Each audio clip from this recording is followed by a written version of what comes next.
We've all heard the phrase, we repeat what's familiar. Well, if you were emotionally neglected by your own parents, then that neglect is going to turn into self-neglect as we get older. Let's explore this on today's Ask a Shrink.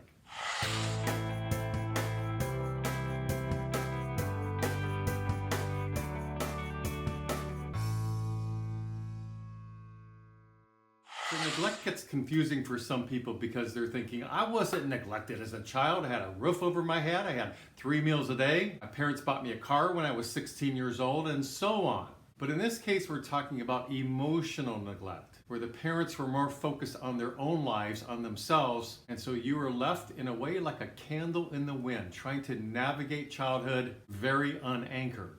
Being neglected by our parents can happen in many different ways, but one of the surefire things it's going to do as time goes on is probably turn into self-neglect. Now, as an adult, neglect can be anything that puts your health, your safety, your well-being at risk. You disregard yourself. You're treating yourself like a doormat. Any type of reckless behavior is a good sign of this. You're willing to risk your life at something because, what difference does it make anyhow? If I go tomorrow, I go tomorrow.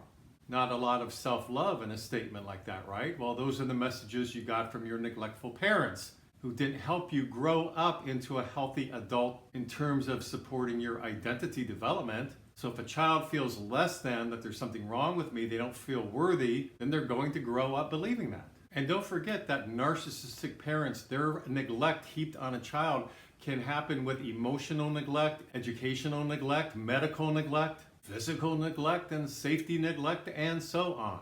I mean, if an adult parent is all focused on their own needs, then they don't have time to focus on what the child really needs. So growing up, the child maybe receives very sporadic and conditional attention.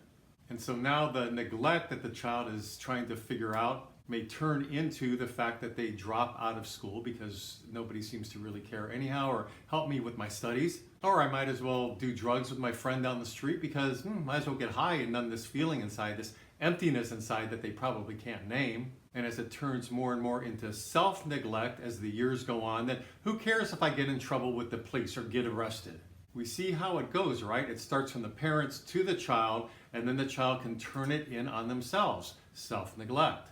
They're not aware of nor take care of their own needs. They may not even be aware that they're supposed to have needs, that it's okay to have needs because needs were never talked about. They were never asked what their feelings are or their needs are. So the child doesn't even realize that it's okay to share what I need, what I desire, what I yearn for, what I want, and so on. Children raised by narcissistic parents learn to not need. But what they realize on an unconscious level, that if I express a need, if I do say something, voice an opinion, ask for something, it gets ignored. And so then there's deep hurt around that, or resentment towards the parent, anger, uncomfortable feelings. But that wound of hurt is a big one. And so rather than go there, they just typically shut it off, shut it down. And unconsciously they're acting out, well, I don't have any needs. I'm not going to have any needs because that's too risky. So then rather than self-caring themselves more, right, taking more care of themselves as they get older, why and how would they do that? They weren't helped with this. They weren't trained to do this. So it'll turn into more of like, I don't care what I eat. I don't care what I look like. I don't care if I shower today or not. Oh, why return that phone call to my friend? Do they really want to hear from me? I think I'll go get high again tonight. What difference does it make if I set some life goals? They're probably not going to happen anyhow, so I'll just stay where I'm at. I'll just sleep till noon every day. So we see how the self-neglect now can be a perpetuating thing that just grows and grows and grows because it becomes a cycle, and sometimes we don't know how to get out of that cycle. And on top of that, they probably feel shame about having needs. I'm not supposed to do that. So then if they do express a need to a loved one, a boyfriend or girlfriend, if they have a boyfriend or girlfriend, or even to themselves, I'm ashamed of speaking up. I'm ashamed of putting this into words. I'm not supposed to do this. These are the messages they got all through childhood.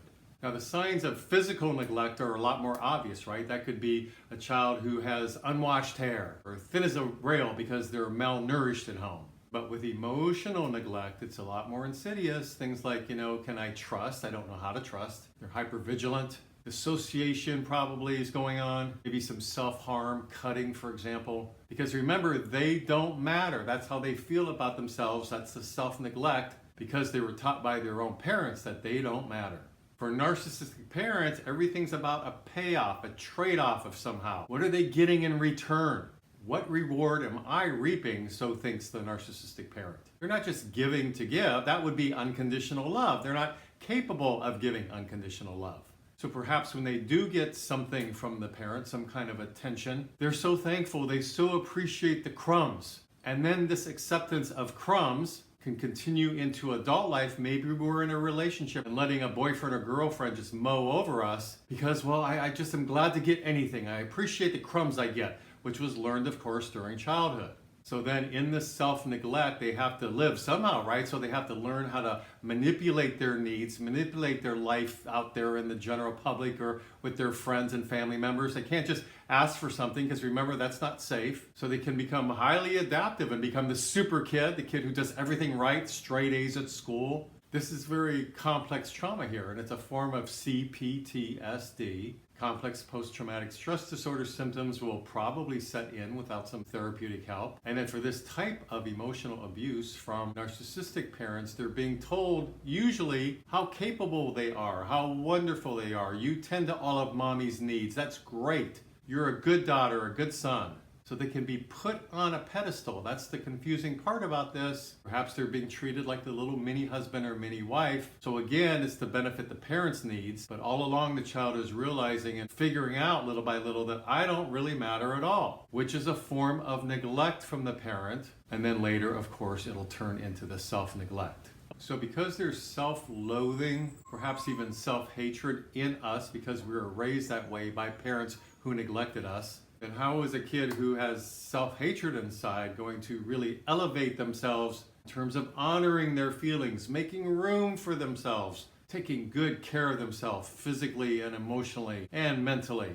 They don't know how to do that, so they do what's familiar, which is to put themselves down. They continue being the doormat for others, perhaps. Their needs are always secondary. So once we make this connection that the self-neglect actually comes from parental neglect, that can be very helpful. We begin to make the association that I'm okay, you know what, there's nothing wrong with me, but I did have some very bent parents.